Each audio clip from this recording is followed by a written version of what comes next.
इस वक्त जकास family restaurant में मुन्ना भाई हमारे पूरी टीम के साथ तराई नानगोश का लुत्फ लेते हुए और उत्तर प्रदेश के मायानाज वॉलीबॉल प्लेयर जौनपुर के जियाउद्दीन भाई अभी तराई नानगोश का लुत्फ लेते हुए इन्हीं से पूछेंगे, इन्हीं की जबान। जौनपुर के नहीं, आजमगढ़ आजमगढ़ कोटला के रहने वाले हैं भैया। सब लोग एक ही गाँव है ना। अच्छा, जो मन्नत में फोन कर दीजिए हमारे सामने। बहुत अच्छा नानगोश है सर्वर भाई। हाँ, तो उसी में गया। आपकी याद आ रही थी नानगोश खाने की। मैं हूँ धरारी में चला आया मैं।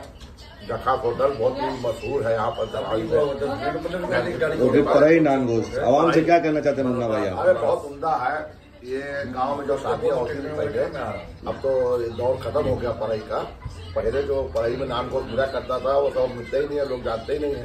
लेकिन जकास लाने के बाद पता चलता है कि नानगोश क्या चीज है। पढ़ाई नानगोश बहुत ही अच्छा आपने बनाया है। गोश्त का जायका भी अच्छा है, सारा भी माशाल्लाह बहुत अच्छा है। नानगोश जकास।